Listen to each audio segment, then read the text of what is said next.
Okay student, आज हम लोग पढ़ेंगे कोलॉइड और उससे भी आगे। ठीक है, तो चलिए स्टार्ट करते हैं क्लास को। कोलॉइड्स क्या होता है? क्या होता है colloid? Colloid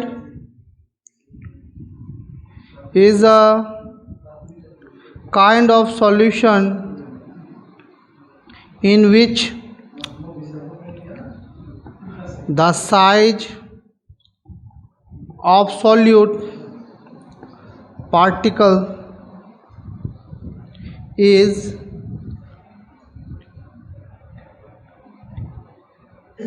intermediate between those in true solution and those in suspension। मतलब a colloid is kind of solution in which the size of solute particle जो है वो इंटरमीडिएट होता है, those of true solution and the suspension. मतलब इन दोनों के बीच बीच में कोलॉइडल पार्टिकल्स होता है, ना ही बहुत बड़ा साइज का होता है ना ही बहुत छोटा साइज का होता है। जैसे एग्जांपल के लिए देख लीजिए, soap solution, starch solution, milk,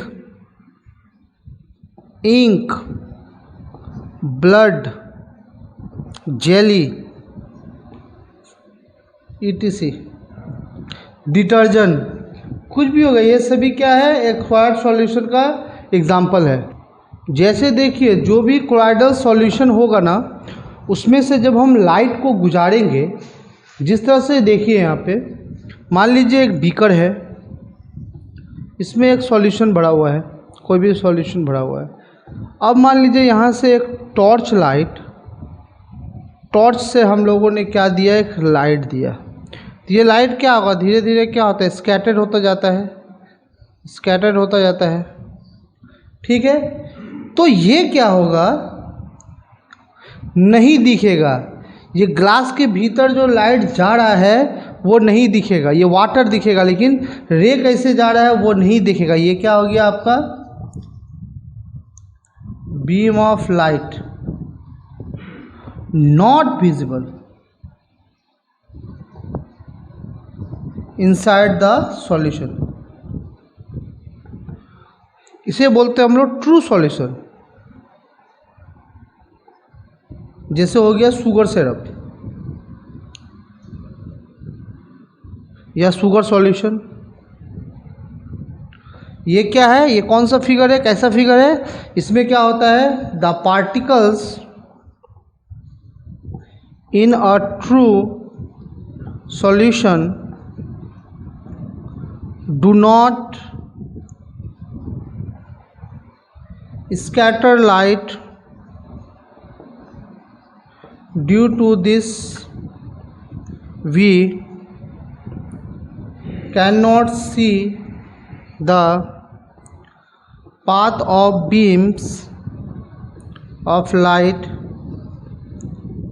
inside the true solution। ठीक है, इसमें क्या होता है? इससे जो लाइट जाता है स्कैटर्ड, वो हम लोग जो है नहीं देख सकते हैं। ठीक है, ट्रू सॉल्यूशन में। ठीक है, ये कैसा सॉल्यूशन है? ट्रू सॉल्यूशन है। लेकिन जो कोलॉइडल सॉल्यूशन है, ट्रू सॉल्यूशन होगा, लेकिन जो कोलॉइडल सॉल्यूशन है उसमें क्या होता है? जब हम टॉर्च का लाइट किसी बीकर से गुजारते हैं, इसमें मान लीजिए पूरा सॉल्यूशन भरा हुआ है, कोलॉइडल सॉल्यूशन भरा हुआ है, तो यहाँ से जो लाइट जाएगा ये स्कैटर्ड होगा। तो ये लाइट जो है अंदर से जाता हुआ दिखाई देगा। मतलब ये जो है वाटर, जहाँ जहाँ से लाइट गुजरेगा वहाँ पे वो सॉल्यूशन नज़र नहीं आएगा, वो पूरा का पूरा लाइट जो है विजिबल होगा। ये क्या हो गया?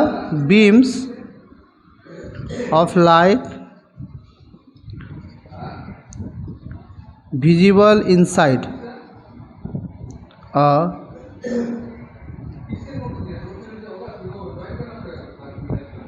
जैसे ये कोलॉइडल सॉल्यूशन है,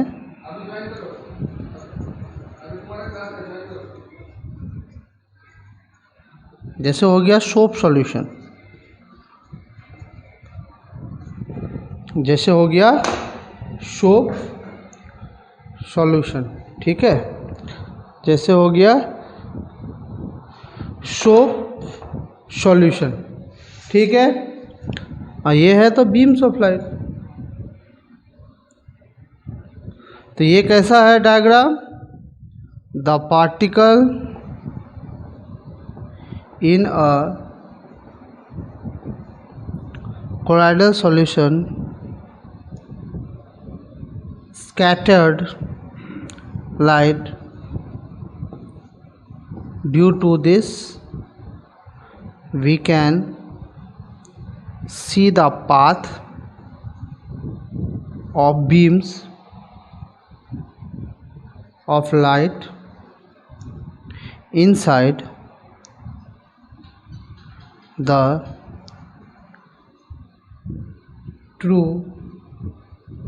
inside the colloidal solution, ठीक है। कोलॉइडल सॉल्यूशन में जो है हम इनसाइड द लाइट जो है देख सकते हैं, ठीक है। ये कोलॉइडल सॉल्यूशन का एक जो है प्रॉपर्टीज हो गया। तो समझ गए कोलॉइडल सॉल्यूशंस और ट्रू सॉल्यूशन में कैसे इफेक्ट करता है, ठीक है। अब एक पॉइंट लिखिए, the scattering of light by colloidal particle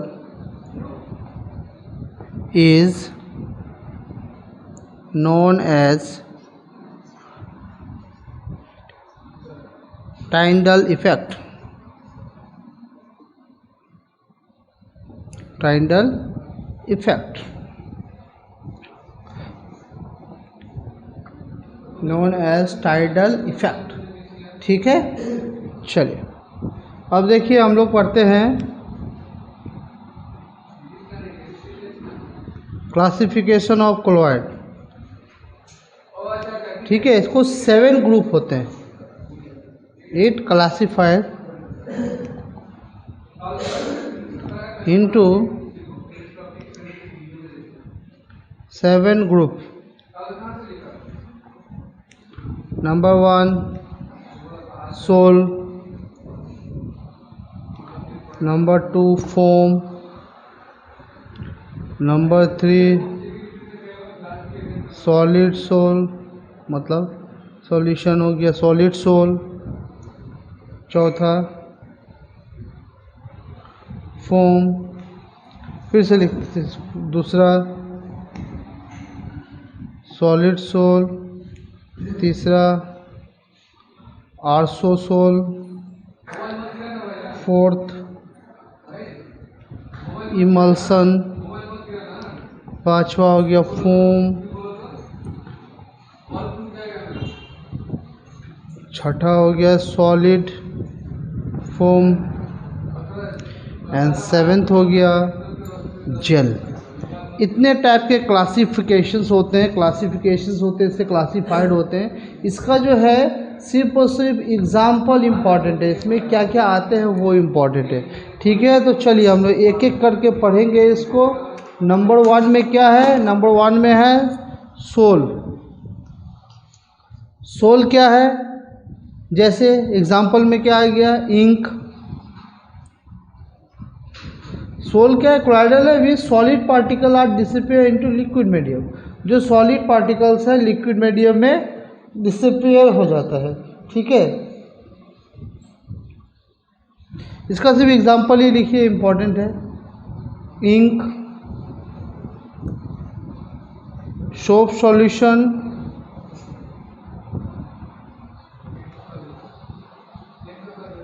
starch solution and most paint. Number 2 solid sol. Example coloured gemstone जैसे रूबी। ठीक है। थर्ड नंबर पे आता है aerosol. Aerosol example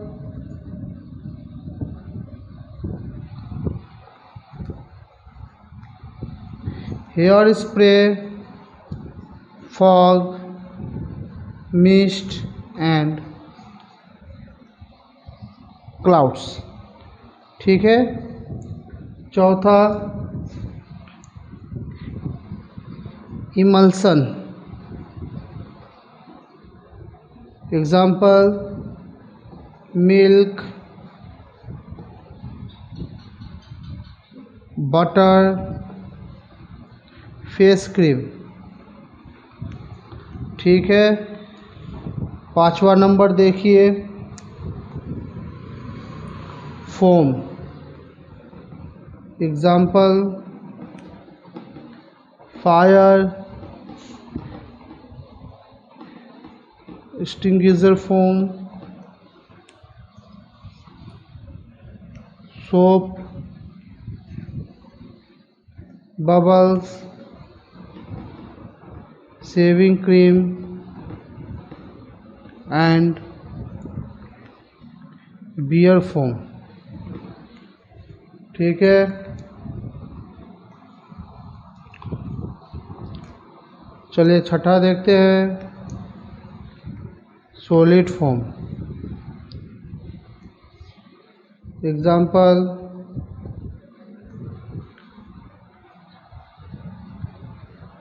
insulating foam,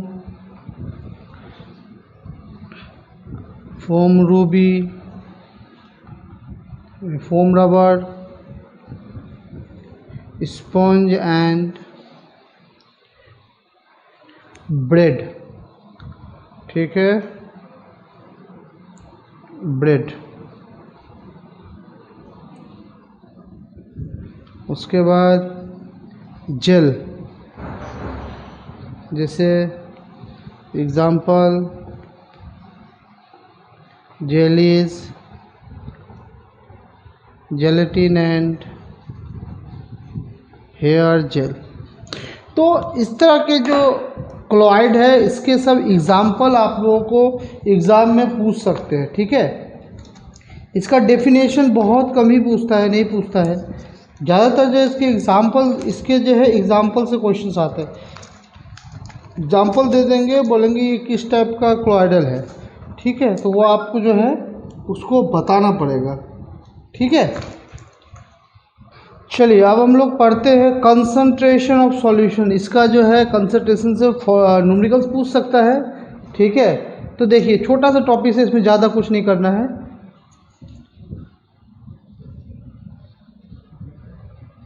concentration of a solution, concentration of a solution. ठीक है। Concentration of a solution देखिए क्या होता है definition. The concentration of a solution is the amount of solute present in a given quantity of the solution। ठीक है। यानी concentration of solution formula होता है मास of solute by mass of solution into 100। ये कंसंट्रेशन ऑफ सॉल्यूशन का formula है। इससे numericals पूछता है मास of solute, mass of solution. अब मास ऑफ सॉल्यूशन मतलब क्या होता है? सॉल्यूशन का मास, ठीक है। सॉल्यूशन मतलब सॉल्यूशन का मतलब क्या हो गया, मास of solute plus mass of solvent. याद रखिएगा सॉल्यूशन है, सॉल्वेंट नहीं है। सॉल्यूशन का फॉर्मूला क्या होता है, इससे पहले पढ़ाया है मैंने, सॉल्यूट प्लस सॉल्वेंट। तो अगर एग्ज़ाम में मास ऑफ सॉल्यूट दिया हुआ है, सॉल्यूशन नहीं दिया हुआ है, तो mass of solute mass of solvent निकालना पड़ेगा। अगर क्वेश्चन में सॉल्यूट दिया हुआ है, सॉल्वेंट दिया हुआ है, तो सॉल्यूशन के लिए इन दोनों को ऐड करके यहाँ लिखना पड़ेगा। ये सब ध्यान रखिएगा, ठीक है, क्योंकि ये सबसे क्वेश्चन पूछता है। बहुत सारे जो है स्टूडेंट गलती करते हैं। मैं क्वेश्चन आप लोग को बता भी देता हूँ, देखिए किस तरह से क्वेश्चंस इससे पूछते हैं कंसंट्रेशन निकालने के लिए। देखिए क्वेश्चन है, a solution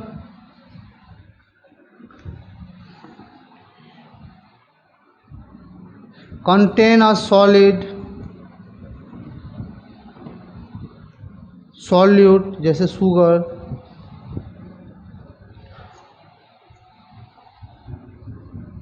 dissolve in a liquid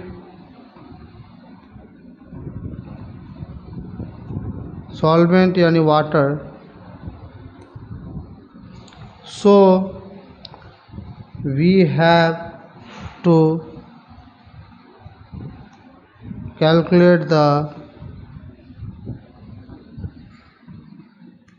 concentration of this solution in term of the mass percentage of solute sugar, ठीक है। क्वेश्चन बोल रहा है calculate the concentration of solution, ठीक है, कंसंट्रेशन निकालना है। तो कंसंट्रेशन के लिए क्या क्या चाहिए, पहले तो सबसे पहले मैंने बोला है जो गिवन है उसको लिखिए, ये हर जगह लागू होता है। The solution contain a solute dissolve in liquid solvent so that we have calculate the solution of the term in the mass of percentage दिया हुआ है, ठीक है। सॉरी मैंने क्वेश्चन गलत लिख दिया, सॉरी, इसको नहीं लिखिएगा आप लोग, ठीक है, इसको नहीं लिखिएगा। देखिए क्वेश्चन ये है, सॉरी क्वेश्चन ये है, a solution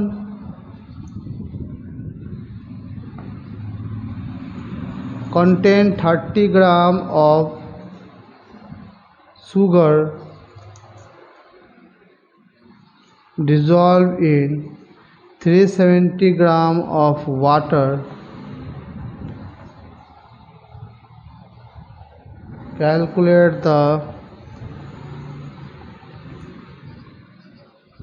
concentration of this solution, concentration of this solution। तो न्यूमेरिकल्स बनाने का क्या है, पहला रूल जो गिवन है उसको लिखिए, द सॉल्यूशन कंटेन इतना ग्राम ऑफ शुगर। शुगर क्या है, एक सॉल्यूट है, सॉल्यूट है यानी ये ग्राम में है, तो क्या हो गया मास ऑफ सॉल्यूट यानी sugar 30 gram and 300 gram of water. तो वाटर क्या हो गया यहाँ पे, सॉल्वेंट, वाटर क्या हो गया, सॉल्वेंट।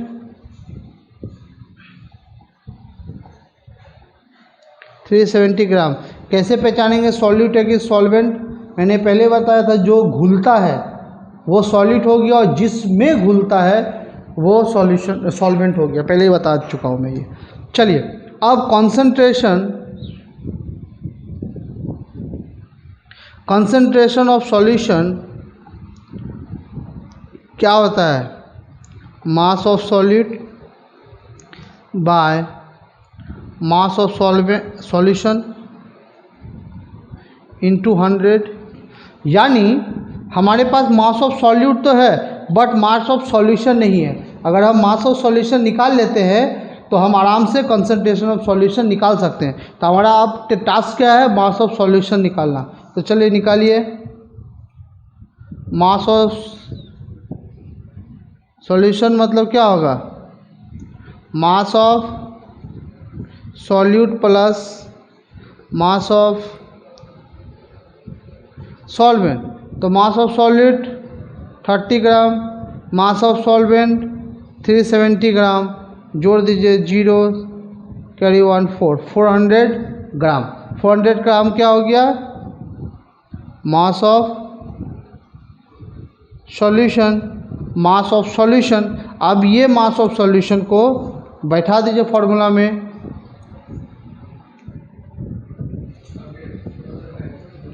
कंसंट्रेशन ऑफ सॉल्यूशन क्या होता है? मास of solute by mass of solution into 100, तो क्या हो गया? मास ऑफ सॉल्यूट कितना है?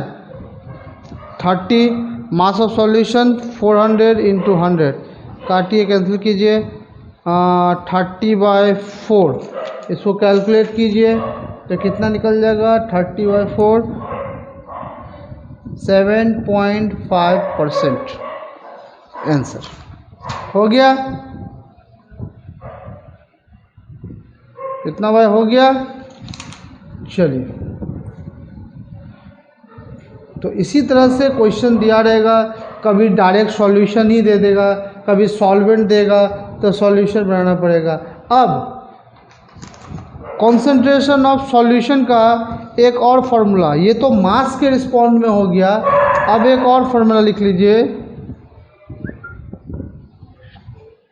कंसंट्रेशन ऑफ सॉल्यूशन अगर वॉल्यूम के रिस्पॉन्स में दिया तो वॉल्यूम ऑफ सॉल्यूट सेम ही होगा by volume of solution into 100, और वॉल्यूम ऑफ सॉल्यूशन फॉर्मूला वही होगा। सॉल्यूशन का मतलब भी है सॉल्यूट प्लस सॉल्वेंट। अगर वॉल्यूम ऑफ सॉल्यूशन है तो volume of solute, volume of solvent. Mass of solution है तो mass of solute, mass of solvent. Simple बात है। Volume of solute plus volume of solvent. चलिए, ये सब देख लिए, ये सब फॉर्मूला याद रखिएगा, इससे रिलेटेड न्यूमेरिकल्स बनाइएगा। बहुत ही सिंपल है, ठीक है। इससे रिलेटेड न्यूमेरिकल्स आता है, बहुत ही सिंपल न्यूमेरिकल्स आता है और आराम से बन जाता है, कोई तरह का दिक्कत नहीं होता है, ठीक है।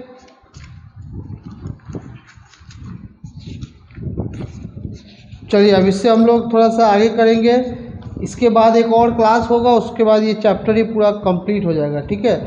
सैचुरेटेड अनसैचुरेटेड सॉल्यूशन क्या है, ठीक है। इससे पहले मैंने बताया था आप लोगों को, याद कीजिए, होमोजेनियस मिक्सचर और हेट्रोजेनियस मिक्सचर में। अब हो गया सॉल्यूशन में सैचुरेटेड क्या होता है और अनसैचुरेटेड क्या होता है, ठीक है। तो चलिए पहले लिख लीजिए,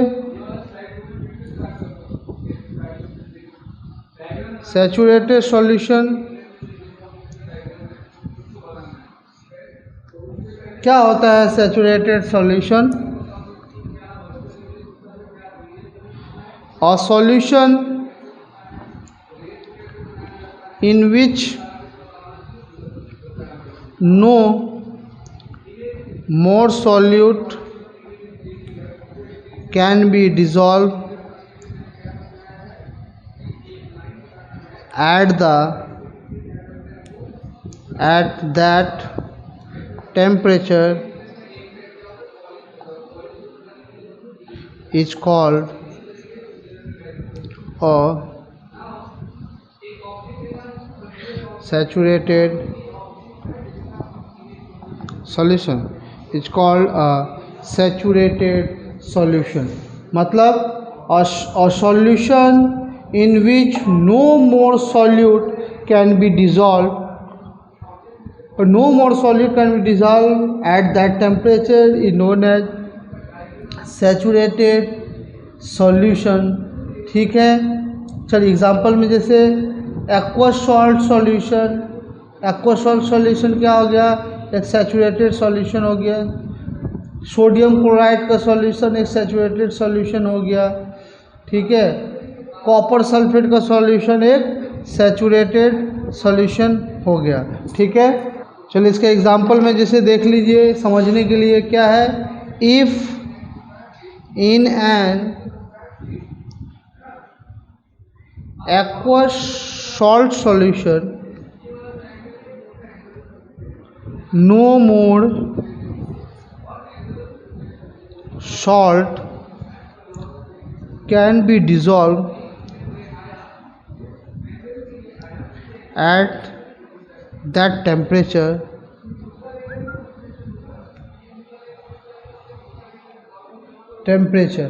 ठीक है, then that salt solution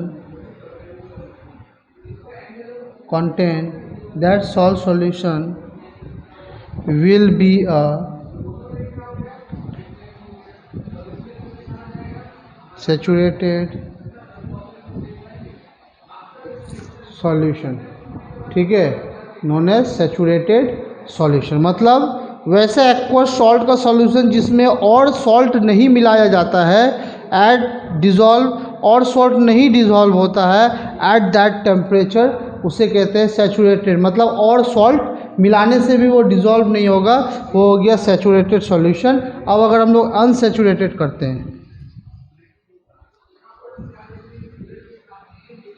solution, unsaturated solution क्या होता है? A solution in which more quantity of solute can be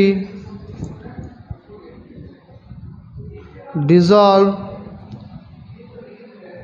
without rising its temperature is called an unsaturated solution. Example, if in an aqueous solution of salt, more of salt can be dissolved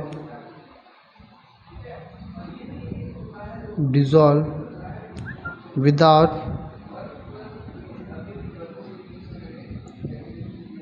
rising its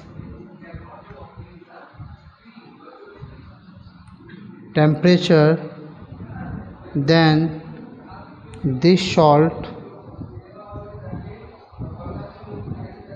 solution will be an unsaturated solution. ठीक है, वो तो कहते हैं unsaturated solution. ठीक है,